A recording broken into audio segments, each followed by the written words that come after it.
हरे कृष्णा, नमस्कार। कुंडली analysis series में आज हम आगे बढ़ेंगे। फर्स्ट वन क्लास के अंदर मैंने भाव फल के बारे में बताया था और सेकंड क्लास के अंदर मैंने चलित कुंडली के बारे में बताया था। अब भाव फल पर मैं थोड़ा आगे बढ़ूंगा। एक पर्टिकुलर भाव से रिलेटेड जब हम फल देखते हैं तो उसमें 4 प्लैनेट्स की इंपॉर्टेंस होती है। सबसे इंपॉर्टेंट प्लैनेट होता है उस भाव का स्वामी, जिसे हम लॉर्ड ऑफ साइन बोलते हैं। दूसरे नंबर पर इंपॉर्टेंट प्लैनेट होता है उसका कारक। कारक सभी व्यक्तियों के लिए सेम होता है, तो हम कारक को क्यों कंसीडर करके चलते हैं। सभी लोगों के लिए भाव का स्वामी अलग अलग होगा। एक पर्टिकुलर भाव का स्वामी वो उसकी लग्न पर डिपेंड करेगा। सपोज हम एरीज लग्न की कुंडली ले लेते हैं, हम 5वें भाव का रिजल्ट देखेंगे तो 5th हाउस का लॉर्ड सूर्य हो गया, तो उसके 5th हाउस के रिजल्ट की जो जिम्मेवारी है वो सूर्य के पास सबसे ज्यादा होगी, मगर 5th हाउस का कारक जुपिटर है। अब हर व्यक्ति के लिए 5th हाउस का कारक जुपिटर ही होता है। किसी भी भाव से रिलेटेड रिजल्ट में जो रोल उसके लॉर्ड का होता है उससे कम रोल उसके कारक का नहीं होता। यदि कारक पीड़ित होता है तो उस पर्टिकुलर भाव से रिलेटेड रिजल्ट का टेस्ट उस पर्सन को अच्छा नहीं मिलेगा। जो लॉर्ड है वो रिजल्ट दिलवाता है, मगर जो रिजल्ट का टेस्ट है, इंटरनली जो आपको रिजल्ट का सेटिस्फेक्शन है, रिजल्ट के जो रिजल्ट से आपकी जो संतुष्टि है वो कारक के बगैर पूरी नहीं हो सकती। अब कारक तो सभी का जुपिटर है, तो जुपिटर तो सेम कॉमन कारक हो गया, मगर आपको ये ध्यान रखना है, क्योंकि मेरे पिछले वीडियो में ये क्वेश्चन आया था, तो ध्यान ये रखना है कि उस कारक की स्थिति सभी की कुंडलियों में अलग अलग होगी। वो किसी की कुंडली में किसी भाव में बैठा होगा, किसी राशि में होगा, किसी की कुंडली में पीड़ित होगा और किसी की में पीड़ित नहीं होगा। तो इस तरीके से कारक अलग अलग रोल प्ले करेगा सभी की कुंडली के अंदर। तो ये 2 प्लैनेट तो डायरेक्टली एक पर्टिकुलर भाव को इन्फ्लुएंस करते हैं। जब भी हम भाव का फल देखते हैं तो 3 पैरामीटर डायरेक्टली भाव से जुड़े होते हैं, खुद भाव, उसकी स्थिति, उसका कारक और तीसरा उसका लॉर्ड। ये डायरेक्टली कनेक्टेड है और डायरेक्टली उस भाव के रिजल्ट को इन्फ्लुएंस करेंगे। मगर 2 पैरामीटर ऐसे होते हैं जो उस भाव से इनडायरेक्टली एसोसिएटेड होते हैं। अब ये 2 पैरामीटर कौन है जो इनडायरेक्टली एसोसिएटेड होते हैं? वो होता है उस भाव के अंदर बैठा हुआ प्लेनेट और एक उस भाव को एस्पेक्ट या दृष्टि डालने वाला प्लेनेट। आज मैं इस क्लास के अंदर फोकस करूंगा उस भाव से बैठे हुए प्लेनेट से और उस पर एस्पेक्ट डालने वाले प्लेनेट के क्या असर होंगे भाव के ऊपर। तो अक्सर मैंने देखा है कि लोग जब भी किसी भी भाव से रिलेटेड रिजल्ट बताते हैं तो सबसे पहले पकड़ कर ले आते हैं कि इस भाव के अंदर ये पर्टिकुलर प्लेनेट बैठा हुआ है। भाव में बैठे हुआ प्लेनेट का भाव के रिजल्ट पर असर पड़ता है इनडायरेक्टली, डायरेक्टली असर नहीं पड़ता। भाव में बैठा हुआ प्लेनेट उस भाव के रिजल्ट को पूरी तरीके से खराब या अच्छा नहीं कर सकता। वो एक गेस्ट की तरह एक्ट करता है। केवल जैसे आपके घर पर कोई आपका मेहमान आकर बैठ जाए, उतना ही रोल होता है एक भाव में बैठे हुए प्लेनेट का, क्योंकि वो भाव भी उसका नहीं है, कारक भी नहीं है वो उस भाव का, वो तो एक एक्सटर्नल है। आपकी जब कुंडली बनती है जन्म के समय पर, तो उस रास्ते से गुजर रहा होता है और आपका उस समय पर जन्म हो गया, तो उस पर्टिकुलर भाव में वो एज ए गेस्ट आया हुआ था, और जब गेस्ट आया हुआ था उसी समय पर आपका जन्म हो गया, तो गेस्ट की तरह केवल भाव के अंदर एक्ट करता है। गेस्ट का कितना रोल होता है? सपोज आपके घर के अंदर कोई आकर रुकता है, लंबे समय भी रहता है, तो उसका एक लिमिट से ज्यादा रोल नहीं होता। वो अपनी सलाह दे सकता है और आप 10 से 20% तक उसको मान सकते हो। तो किसी भी भाव में बैठे हुए प्लेनेट का पहली बात 15 से 20% से ज्यादा उस भाव के फलों में कोई भी रोल नहीं होता। Number 1 point. नंबर 2, अब वो भाव के फलों को किस तरीके से इन्फ्लुएंस करेगा, अफेक्ट करेगा। एक प्लेनेट की 6 स्थितियां होती हैं। वो किस राशि में बैठा है उसके बेसिस पर उसकी 6 कंडीशंस होती हैं। वो कंडीशंस होती हैं, यहां पर मैं थोड़ा इन कंडीशंस को बदलने वाला हूं। आपने एक्सोल्टेशन स्थिति को सबसे बेहतर माना होगा, मैं यहां पर सबसे नंबर 1 पर रख रहा हूं ओन साइन, स्व राशि का प्लेनेट।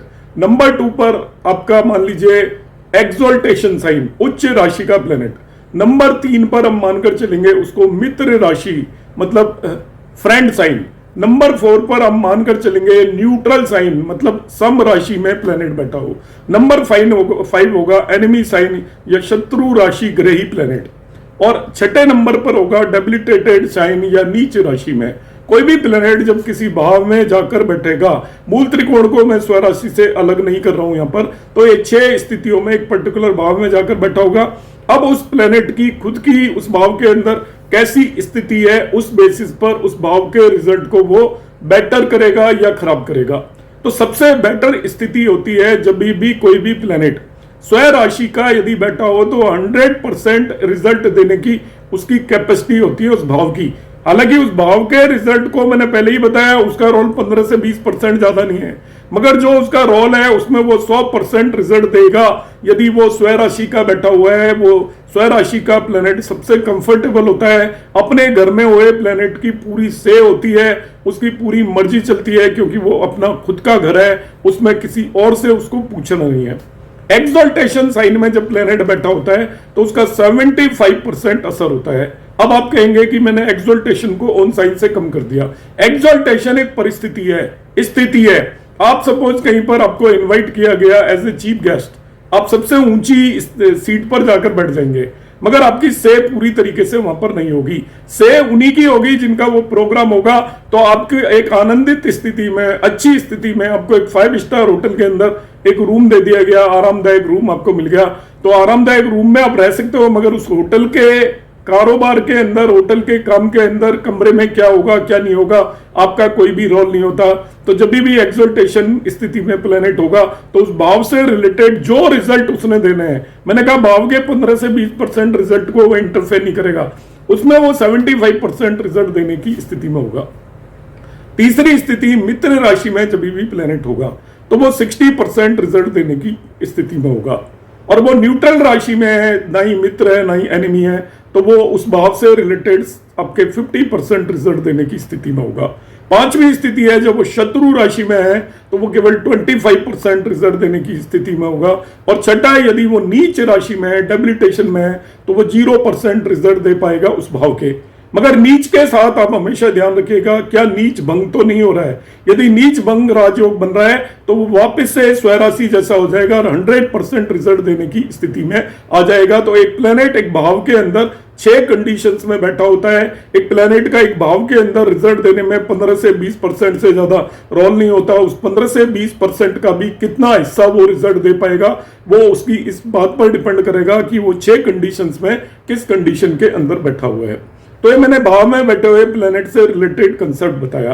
अब मैं नेक्स्ट कंसेप्ट बताऊंगा कि किसी भी भाव पर प्लेनेट का जो इनडायरेक्ट इन्फ्लुएंस होता है, किसी भी भाव पर प्लेनेट का इनडायरेक्ट इन्फ्लुएंस आपका 6 तरीके से होता है। उससे पहले मैं भाव से रिलेटेड बता देता हूं कि यदि आपको किसी भी कुंडली के अंदर कोई भी प्लेनेट बैठा हुआ है किसी भी राशि में, सपोज मैं सूर्य को लेता हूं, आप वो एरीज लगने की कुंडली है सपोज, तो 1 साइन के अंदर सूर्य बैठा है तो वो उच्च की स्थिति में होगा।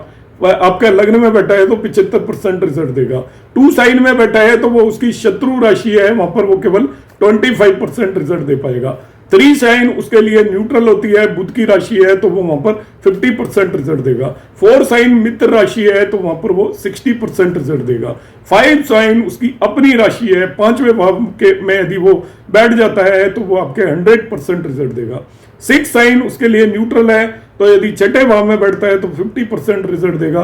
7 साइन शत्रु राशि है तो ओनली 25% रिजल्ट देगा। 8 साइन उसके लिए मित्र राशि है तो 60% रिजल्ट देगा। 9 साइन भी मित्र राशि है, 60% रिजल्ट देगा। 10 साइन उसकी शत्रु राशि है तो ओनली 25% रिजल्ट देगा। 7 में गलत बोल गया, 7 एक्चुअली डेबिलिटेशन है तो वहां पर 0% रिजल्ट देगा। 7 शत्रु राशि नहीं, यहां पर हम डेबिलिटेशन लेंगे तो वहां पर 0% रिजल्ट देगा।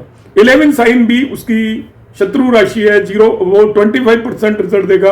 और 12 साइन मित्र राशि है तो 60% रिजल्ट देगा वो उस भाव के। उस भाव में जो रिजल्ट वो दे सकता है 15 से 20% रिजल्ट का 60% हिस्सा देगा, उससे अधिक रिजल्ट वो उस भाव के नहीं दे पाएगा। अब आती है अगली स्थिति जब कोई भी प्लेनेट किसी भाव को एस्पेक्ट करता है।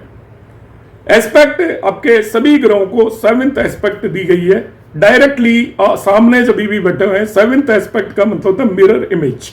आपके सामने शीशा रख दिया जाए तो आप और आपकी इमेज एक दूसरे को पूरी तरीके से देख पाएंगे। मगर अब थोड़ा भी इधर तिरछा हो जाते हैं, इधर उधर हो जाते हैं, तो आप अपने आप को पार्शियली देख पाएंगे।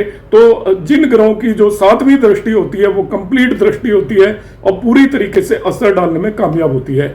मगर जो बाकी दृष्टियां होती हैं, मार्स की, सैटर्न की और जुपिटर की 3 दृष्टियां होती हैं। मार्स चौथे, 7वें और 8वें भाव को देखता है, शनि तीसरे, 7वें और 10वें भाव को देखता है, जुपिटर आपके 5वें, 7वें और 9वें भाव को देखता है। तो उनमें जो सबसे प्रबल दृष्टि होती है, स्ट्रोंगेस्ट एस्पेक्ट होता है, किसी भी भाव पर असर डालने का जो तरीका होता है उसमें सबसे स्ट्रोंग होती है जो डायरेक्ट 7वीं दृष्टि होती है। इसमें आपको डिग्री की भी यूटिलिटी को ध्यान रखना है। जब भी कोई प्लैनेट किसी भाव को यदि एस्पेक्ट कर रहा है तो आप असेंडेंट की डिग्री देख लीजिए, जिसको हम भाव मध्य भी बोलते हैं।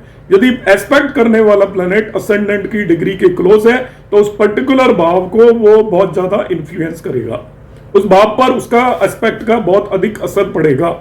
मगर वो आपका उसको असेंडेंट की डिग्री से ज्यादा है, सपोज असेंडेंट की डिग्री 5 है और उस प्लैनेट की डिग्री 18 या 19 है, तो एस्पेक्ट होने के बावजूद भी उस भाव के रिजल्ट को मॉडिफाई करने की उसके पास ताकत नहीं होगी। तो जब भी कोई प्लैनेट किसी भी भाव को एस्पेक्ट करता है, पर्टिकुलरली वो यदि मैलिफिक प्लैनेट है, अशुभ ग्रह है, शनि हो गया, मार्स हो गया, सूर्य को भी क्रूर ग्रह मान सकते हो, ये 3 प्लैनेट जब भी किसी भी भाव को एस्पेक्ट कर रहे हैं तो असेंडेंट की डिग्री के क्लोज यदि इनकी डिग्री है तो एस्पेक्ट का असर ज्यादा होगा। असेंडेंट की डिग्री से यदि इनकी डिग्री बहुत दूर है, 10-12 डिग्री का डिफरेंस है, तो ये उस भाव के फलों को ज्यादा इंफ्लुएंस नहीं कर पाएंगे। ये डायरेक्ट एस्पेक्ट के केस में है, और डायरेक्ट एस्पेक्ट में वो असेंडेंट की डिग्री के क्लोज है तो वो पूरी तरीके से भाव के रिजल्ट को इन्फ्लुएंस करने की स्थिति के अंदर होगा। मगर यही शुभ ग्रह है, यदि शुभ ग्रह एस्पेक्ट कर रहे हैं किसी भी भाव को तो वो असेंडेंट की डिग्री से दूर होने के बावजूद भी उस भाव को इन्फ्लुएंस करेंगे। शुभ ग्रह दूरी तक इन्फ्लुएंस डालते हैं, जबकि अशुभ ग्रह बिल्कुल पिन पॉइंट करते हैं। अशुभ ग्रह ऐसे है जैसे एक फायर करनी है आपको बुलेट, तो बुलेट फायर करनी है तो वो जिस जगह पर लगनी है वहीं लगेगी, तभी आपका असर पड़ने वाला है, अदरवाइज नहीं पड़ेगा। तो अशुभ ग्रहों के केस में एस्पेक्ट बिल्कुल क्लोज इन डिग्री होनी चाहिए भाव मध्य के, तभी भाव को इन्फ्लुएंस करेंगे वो। शुभ ग्रह ऐसा है जैसे कि लाइट है, आपने एक बल्ब जला दिया तो पूरे कमरे के अंदर लाइट हो जाएगी। तो शुभ ग्रह जब किसी भी भाव को एस्पेक्ट करते हैं तो उनकी डिग्री यदि असेंडेंट से दूर है तभी भी वो पूरे भाव को इन्फ्लुएंस करते हैं, तो उनका पूरे भाव के ऊपर असर होता है।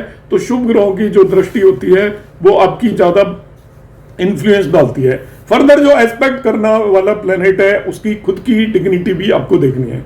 यदि वो नीच का ग्रह है, कंबस्ट ग्रह है, तो वो उस पर्टिकुलर भाव पर ज्यादा असर नहीं डाल पाएगा देखने के बावजूद भी, वो क्योंकि खुद कमजोर है। मगर इसमें एक कंडीशन है, यदि कोई प्लेनेट खुद अपने घर को एस्पेक्ट कर रहा है, ध्यान रखना, तो वो चाहे कंबस्ट हो या नीच का हो, वो अपने ग्रह को बली करेगा, उसके भावों को एनहांस करेगा, इंक्रीज करेगा। जब भी कोई प्लेनेट अनकंडीशनल कंडीशन है, अपने भाव के अंदर बैठ जाए या अपने भाव को एस्पेक्ट करे, ये पाराशर जी का सूत्र है, तो वो भाव बली हो जाता है, उसके रिजल्टों को वो एनहांस करेगा, बढ़ाने की कोशिश करेगा, ऐसा मानकर चलेंगे। तो मगर कोई और प्लेनेट यदि नीच का है या वो कंबस्ट है, मतलब वो वीक है, तो जिस भाव को एस्पेक्ट करेगा उस पर बहुत ज्यादा असर नहीं पड़ेगा। दूसरी बात, जब कोई भी प्लेनेट डायरेक्ट किसी भी भाव को एस्पेक्ट करता है तो उसके ऊपर 100% इंफ्लुएंस डालता है, जो भी वो 15-20% असर डालना है। एस्पेक्ट वाले प्लेनेट का असर भी 15 से 20% होता है बस, तो उसका 100% असर डालेगा यदि वो 7th हाउस से एस्पेक्ट कर रहा है, 7th एस्पेक्ट कर रहा है और उसकी डिग्री भी भाव मध्य के क्लोज है। मगर वही प्लेनेट यदि उसकी आपकी 2 तरह की दृष्टि होती है, एक होती है पूर्ण दृष्टि, एक होती है विशेष दृष्टि। तो मार्स, जुपिटर और सैटर्न की विशेष दृष्टि होती है। तो मार्स के केस में 4थी और 8वीं विशेष है, सैटर्न के केस में 3री और 10वीं विशेष है, और जुपिटर के केस में आपकी 5वीं और 9वीं विशेष है। विशेष दृष्टि में केवल आपको 60% फल मिलते हैं, मतलब उस पर्टिकुलर भाव को विशेष दृष्टि से यदि वो देख रहा है प्लेनेट, 4थी या 8वीं दृष्टि से देख रहा है, तो उसका आपको फल रिलेटिवली काफी कम होगा, उस भाव को वो उतना ज्यादा इन्फ्लुएंस नहीं कर पाएगा जितना कि डायरेक्ट को कर पाएगा।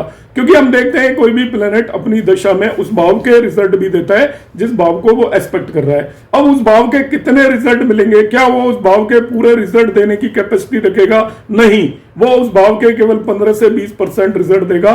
और 15 से 20% रिजल्ट के अंदर भी आपको ये देखना है कि जो एस्पेक्ट करने वाला प्लेनेट है वो किस डिग्री पर है और भाव मध्य कितने डिग्री पर है, उसके कितने क्लोज है, इस बात पर असर पड़ेगा। दूसरा, एस्पेक्ट क्या पूर्ण दृष्टि है, मतलब 7th हाउस से, या विशेष दृष्टि है आपके दूसरे किन्हीं भी भावों से, यदि वो उसे एस्पेक्ट कर रहा होगा तो उसका एक डिफरेंट असर पड़ेगा। तो इन दिस वे जब भी हम किसी भी भाव के फल देखेंगे तो भाव के फल के अंदर जो 5 पैरामीटर हैं सबसे इंपॉर्टेंट D1 चार्ट के अंदर, वो 5 पैरामीटर होते हैं। आपका भाव, भावेश और कारक जिन्हें आप बोलते हैं, तो मैं उसको भाव लॉर्ड बोल रहा हूं, कारक बोल रहा हूं। और इनडायरेक्ट जो असर डालते हैं वो एस्पेक्ट डालता है, और आपको एस्पेक्ट डालने के अलावा वहां पर बैठा हुआ प्लेनेट डालता है। आज की क्लास में मैं बैठे हुए प्लेनेट और एस्पेक्ट का किसी भी भाव फल पर क्या असर पड़ता है वो आपको मैंने यहाँ पर एक्सप्लेन करने की कोशिश की है। उम्मीद है आपको ये कंसेप्ट समझ में आया होगा। नमस्कार, हरे कृष्णा।